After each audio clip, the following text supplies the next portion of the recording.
Assalamualaikum warahmatullahi wabarakatuh. Selamat malam. Baik, ketemu lagi dengan saya Dr. Oktarini Kamila Sregar. Hari ini kita masuk di pertemuan kedua, itu membahas tentang ketentuan umum perpajakan.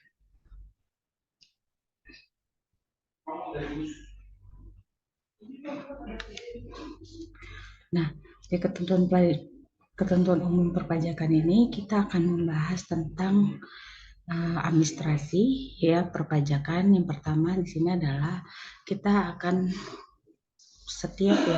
akan membahas tentang NPWP, yaitu adalah nomor pokok wajib pajak. Nah, NPWP di sini yang mengeluarkan itu adalah Direktur Jenderal Pajak. Nah, itu akan diberikan kepada wajib pajak sebagai sarana administrasi perpajakan, di mana digunakan untuk tanda pengenal diri wajib pajak dalam melaksanakan hak dan kewajiban pajaknya. Fungsi dari NPWP itu yang pertama adalah sebagai tanda pengenal diri atau identitas wajib pajak. Yang kedua adalah untuk menjaga ketertiban dalam pembayaran pajak dan pengawasan administrasi perpajakan. Nah, kalau kita lihat di sini, nomor NPWP itu terdiri dari 15 digit dengan format dilihat pada slide ini, di mana digit pertama dan 9 itu merupakan kode dari wajib pajak. Nah, jadi 1 dan 2 itu merupakan jenis wajib pajak. Kalau kita lihat, kalau dia dimulai dengan 00, berarti wajib pajak non subjek. Kalau dimulai dari 01 sampai 04 itu merupakan wajib pajak badan. Dimulai dari 05 sampai 09 itu merupakan wajib pajak orang pribadi. Mulai dari 09 itu merupakan cadangan. Nah, untuk nomor 3 dan nomor 8 itu nomor urut dari wajib pajak. Kemudian 9 itu merupakan angka pengecekan atau cek digit. Selanjutnya, digit ke-10 sampai ke-15 itu adalah kode administrasi perpajakan. Nah, itu terdiri dari pada nomor 10 sampai 12, yaitu ya digit 10 sampai 12 itu merupakan kantor pelayanan pajak. Digit yang ke-13 sampai ke-15 itu merupakan cabang dari wajib pajak tadi. Baik, kita lanjut. Bagaimana caranya pengajuan NPWP? Nah, pertama di sini si wajib pajak ya apakah jenisnya sebagai badan usaha, orang pribadi atau bendaharawan. Nah, kalau kita bilang kalau dia punya perusahaan sebagai badan usaha, itu 1 bulan mulai usaha sudah boleh mengajukan NPWP. Nah, untuk orang pribadi, semenjak dia bekerja, dia sudah bisa dimulai awal dia menerima bekerja, dia sudah bisa membuat NPWP. Nah, kemudian bendaharawan adalah itu untuk membuat NPWP-nya itu menunggu SK dari bendaharawan itu dia menjabatnya selama 1 bulan. Nah, kemudian kalau di sini ya sesuai dengan badan usaha, dia mulai usaha bahwa sudah diketahui penghasilan brutonya itu 1 bulan usaha sudah dapat diketahui. Nah, kemudian kalau dia bukan usaha istilahnya ataupun penghasilan bruto di mana pajak penghasilan itu harus lebih besar dari PTKP.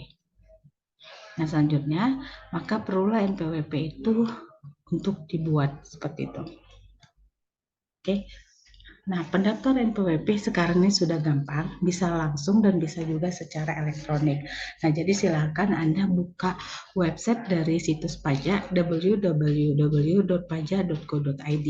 Nah, wajib pajak itu mencantumkan NPWP dalam setiap dokumen yang berhubungan dengan perpajakan. Jadi wajib pajak tidak perlu lagi mendaftarkan diri untuk mendapatkan NPWP yang dikenakan sanksi sesuai dengan peraturan perundang-undangan perpajakan. Nanti kalau sudah punya NPWP, maka wajib pajak itu akan diberlakukan tarif sesuai dengan wajib pajak. Tapi kalau ternyata wajib pajak tersebut, masyarakat tersebut sudah punya penghasilan, ternyata dia tidak punya NPWP, maka tarifnya itu berbeda dengan orang yang tidak punya NPWP dengan yang sudah punya NPWP. Nah, jadi untuk itu wajib pajak harus memenuhi persyaratan subjektif dan objektifnya. Nah, kalau kita lihat dalam perpajakan, sistem self-assessment, wajib pajak mendaftarkan diri pada kantor DJP ataupun KPP wilayah kerjanya, meliputi tempat tinggal atau tempat kedudukan wajib pajak untuk dicatat sebagai wajib pajak dan diberikan NPWP. Nah, untuk di persyaratan subjektif, sesuai dengan ketentuan mengenai subjek pajak dalam Undang-Undang Pajak Penghasilan. Nah, kalau kita lihat di persyaratan objektif di sini adalah persyaratan bagi subjek pajak yang menerima atau memperoleh penghasilan. Jadi dia diwajibkan untuk dilakukannya pemotongan atau pemungutan sesuai dengan ketentuan Undang-Undang Pajak Penghasilan. Nah, kewajiban mendaftarkan diri itu berlaku pula terhadap wanita yang sudah menikah, yang dikenai pajak secara terpisah karena hidup terpisah berdasarkan keputusan hakim atau dikehendaki secara tertulis. Nah, jadi maksudnya di sini, apakah kalau sudah menikah ternyata pasangan suami istri itu ya bertujuan untuk pisah harta, nah maka di sini ketentuannya adalah jadi wanita itu sudah menikah tapi dengan catatan bahwa dia melakukan pisah harta itu dengan suaminya. Tapi ini harus berdasarkan keputusan hakim seperti itu. Nah, wanita yang kawin selain disebut di atas juga bisa daftarkan diri untuk memperoleh PWP atas nama sendiri agar dia dapat melaksanakan hak dan kewajiban perpajakan secara terpisah dari hak dan kewajiban perpajakan suaminya. Nah, kalau kita lihat berbagai kemungkinan pemberian NPWP wanita kawin, nah di sini adalah hidup terpisah berdasarkan keputusan hakim. Nah, ini berarti pajak secara terpisah. Nah, masing-masing memperoleh PTKP kawin tanggungan istri wajib memiliki NPWP. Nah, yang kedua, kalau dia pisah penghasilan harta dengan perjanjian tertulis, maka pajak secara gabungan baru kemudian dibagi secara proporsional, maka istri juga wajib memiliki NPWP. Nah, yang ketiga adalah suami tidak bekerja, maka di sini pajak secara gabungan. Maka suami istri itu memiliki satu NPWP. Nah, yang keempat adalah penghasilan suami maupun istri itu ternyata lebih besar dari PTKP, maka NPWP suami ya atas nama suami, istri diberikan NPWP yang sama, suami dengan kode 001. Sedangkan penghasilan suami kalau lebih kecil dari PTKP maka pajak secara gabungan NPWP atas nama suami. Kemudian kita lanjut bagi wajib pajak tertentu ya berdasarkan Dirjen Pajak kita dapat menentukan kantor DJP selain DJP yang wilayahnya kerjanya meliputi tempat tinggal ataupun tempat kedudukan si wajib pajak. Nah, di sini merupakan tempat pendaftaran sebagai wajib pajak untuk memperoleh NPWP. Nah, jadi bagi wajib pajak orang pribadi pengusaha tertentu, nah makanya dia di sini wajib mendaftarkan diri pada kantor DJP yang wilayah kerjanya meliputi tempat tinggal wajib pajak dan juga atau juga di sini wajibkan bagi mendaftarkan diri bagi kantor DJP yang wilayah kerjanya meliputi tempat usaha wajib pajak yang dilakukan. Nah, kewajiban pengukuhan pengusaha kena pajak. Nah, jadi di sini adalah pengusaha itu merupakan orang pribadi atau badan di mana kegiatan usaha atau pekerjaan itu menghasilkan barang, mengimpor barang, mengekspor barang ataupun dia melakukan usaha dagang. Nah, jadi di sini dia memanfaatkan barang tidak berwujud dari luar daerah pabean. Nah, makanya dia melakukan usaha jasa ataupun memanfaatkan jasa dari luar daerah pabean. Nah, ini terdapat dalam pasal 1 ayat 4 Undang-Undang KUP. Nah, PKP itu apa? PKP itu adalah pengusaha yang melakukan penyerahan barang kena pajak dan atau jasa kena pajak yang dikenakan pajak berdasarkan Undang-Undang Pajak Pertambahan Nilai di mana terdapat dalam pasal 1 ayat 5 Undang-Undang Ketentuan Umum Perpajakan.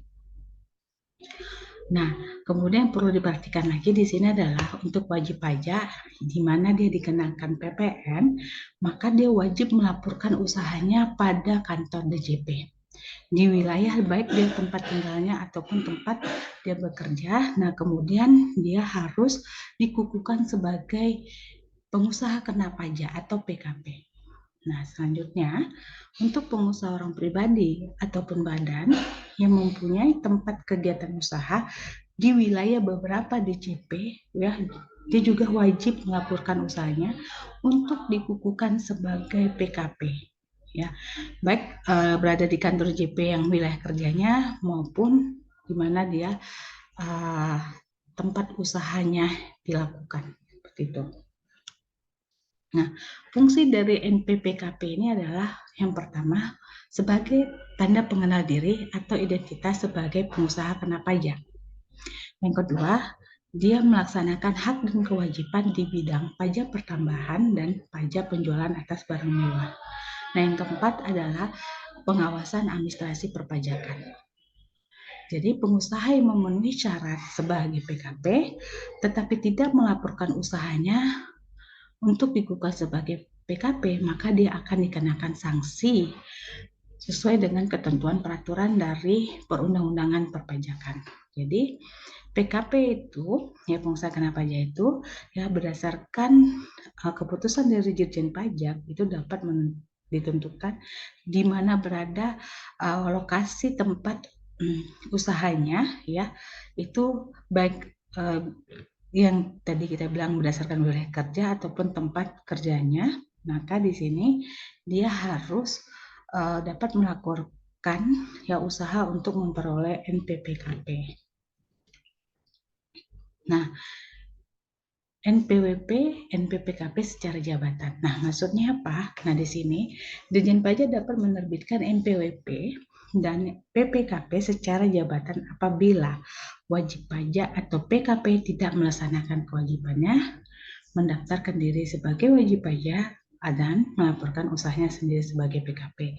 Nah, tindakan ini kalau dilihat dari berdasarkan data ya yang dimiliki oleh DJP, ternyata orang pribadi atau badan baik pun pengusaha harus memenuhi syarat dalam memperoleh NPWP dan dikukuhkan sebagai PKP. Nah, untuk menerbitkan NPWP dan PPKP secara jabatan, dia harus diperhatikan yang pertama di sini persyaratannya adalah persyaratan subjektif dan objektif dari wajib pajak yang bersangkutan. Kemudian kita lihat di sini ya, kewajiban perpajakan bagi wajib pajak yang ditertibkan NPWP dan PKP secara jabatan dimulai sejak saat wajib pajak memenuhi persyaratan subjektif dan objektif. Nah, di sini sudah ada ketentuan dari perundang-undangan perpajakan. Nah, itu paling lama 5 tahun sebelum diterbitkannya NPWP dan PPKP. Maksudnya di sini adalah memberikan kepastian hukum kepada si wajib pajak maupun pemerintah berkaitan dengan kewajiban pajak untuk mendaftarkan diri dan hak untuk memperoleh NPWP dan PPKP. Contoh, wajib pajak diterbitkan NPWP secara jabatan pada tahun 2008. Nah, ternyata wajib pajak tersebut juga sudah terpenuhi persyaratan subjektif dan objektifnya berdasarkan ketentuan peraturan perundang-undangan sejak terhitung 2005. Nah, kewajiban perpanjangan yang timbul terhitung sejak 2005 tersebut. Oke, baik kita lanjut di sini. Bisakah NPWP itu dihapuskan? Nah, ada beberapa yang harus kita lakukan untuk menghapus NPWP. Yang pertama adalah diajukan permohonan oleh wajib pajak atau ahli warisnya bila wajib pajak sudah tidak memenuhi persyaratan subjektif dan objektif. Nah, jadi contohnya mungkin sudah pensiun dan tidak punya penghasilan lagi, ataupun si wajib pajak sudah tidak ada lagi ya, sudah meninggal dunia. Nah, yang kedua adalah nah bisa juga si wajib pajak punya usaha ternyata sudah bangkrut dan tidak punya usaha lagi, seperti itu. Oke, yang kedua adalah wajib pajak badan dilikuidasi karena penghentian atau penggabungan usaha. Ini melakukan merger. Yang ketiga, wajib pajak bentuk usaha tetap menghentikan kegiatan usahanya di Indonesia. Mungkin harus ada alasan kenapa terjadi penghentian. Dengan alasan yang kuat, maka mungkin NPWP, penghapusan NPWP itu bisa dikabulkan. Kemudian dianggap perlu oleh Dirjen Pajak karena wajib pajak sudah tidak memenuhi persyaratan subjektif dan objektif. Nah, jadi bisa secara otomatis juga NPWP itu dihapus oleh Dirjen Pajak. Tapi Dirjen Pajak di sini harus memenuhi atau melihat bukti bahwa si wajib pajak sudah tidak memenuhi persyaratan subjektif dan objektif tadi. Selanjutnya, Dirjen Pajak setelah melakukan pemeriksaan, maka dia akan memberikan keputusan atas permohonan penghapusan NPWP dalam jangka waktu 6 bulan untuk orang pribadi dan 12 bulan untuk wajib pajak badan sejak tanggal permohonan diterima. Nah, jadi penghapusan NPWP dilakukan yang pertama terhadap orang pribadi, yaitu ketentuannya adalah apabila sudah meninggal dunia, pindah keluar wilayah KPP di mana terdaftar. Nah, yang kedua adalah badan apabila usahanya dibubarkan, dilikuidasi, melakukan penggabungan dan pindah keluar wilayah KPP di mana mereka membuka usaha ya di KPP terdaftar. Oke.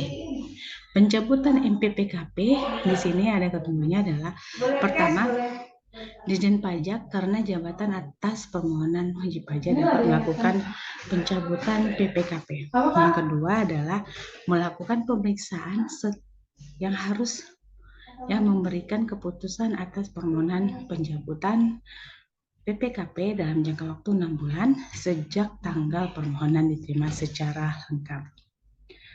Baik, itu topik tentang NPWP dan PPKP.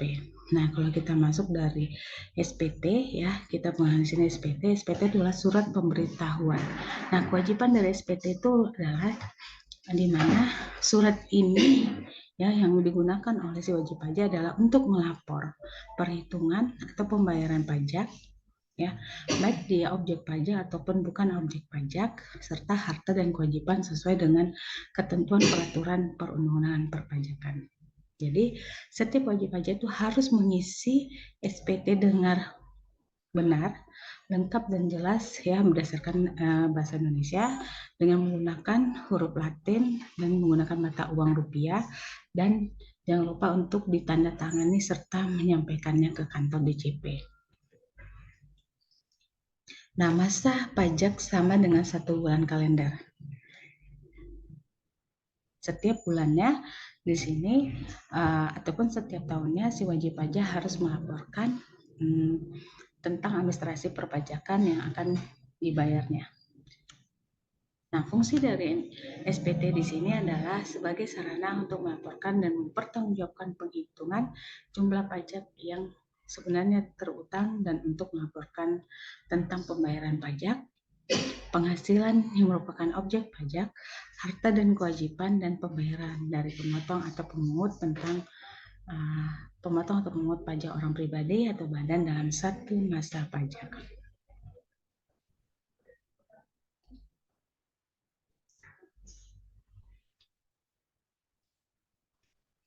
Nah, pengambilan SPT di sini kalau kita bilang wajib pajak mengambil sendiri SPT ya di tempat ditetapkannya Dirjen Pajak.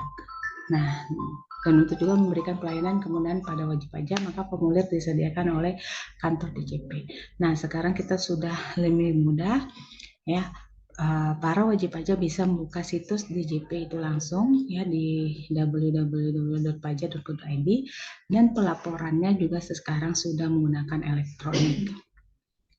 Nah, dalam pengisian SPT di sini kita akan melihat bahwa ada beberapa poin yang harus dilihat dan harus dilengkapi pengisiannya. Salah satu adalah intinya adalah nomor NPWP-nya, nama dan alamat ya, kemudian dan yang lainnya mungkin nanti bisa dilihat berdasarkan panduan dari pengisian SPT. Nah, jadi sekarang tuh sudah lebih mudah ya. Jadi para wajib pajak gampang untuk mengisi SPT. Nah, jenis SPT di sini kalau kita lihat itu ada jenis SPT masa dan SPT OP.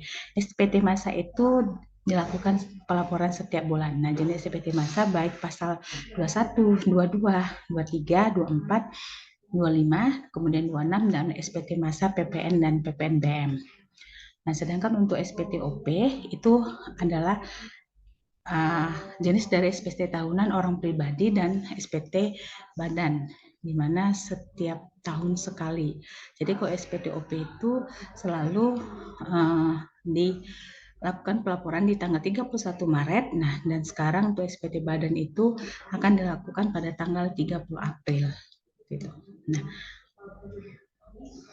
jadi kalau dulu kita melaporkan SPT itu langsung ke kantor KPP. Nah, sekarang sudah pos, dan sekarang kita sudah menggunakan website dari pajak sendiri, dan jadi udah lebih mempermudah gitu.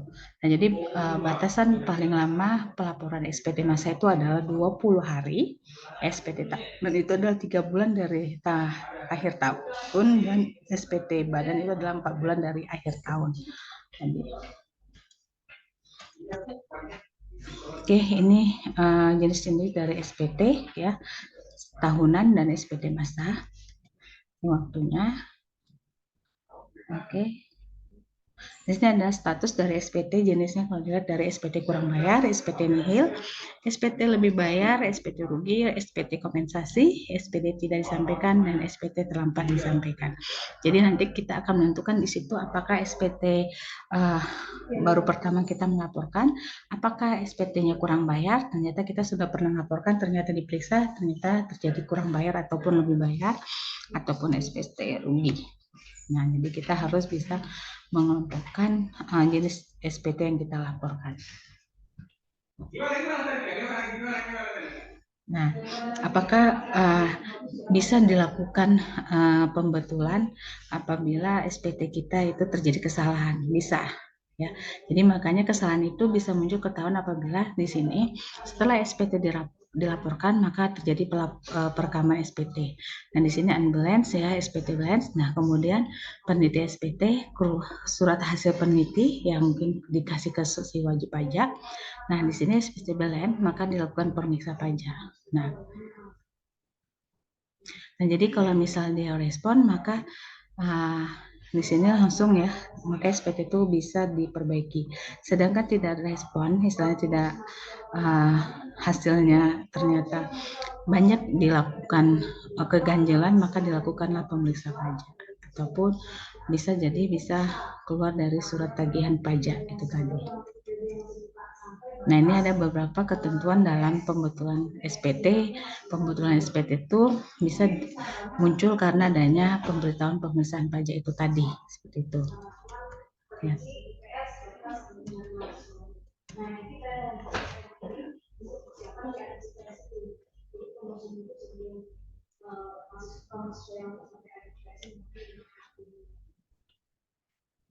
Nah, kalau ternyata keputusannya tadi SPT kita itu kurang bayar, maka di sini kita akan lanjut dalam pembayaran. Nah, tapi keterlambatan dalam akibatnya itu jadi wajib pajak akan dikenakan sanksi 2% per bulan dari pajak terhutang itu tadi, seperti itu.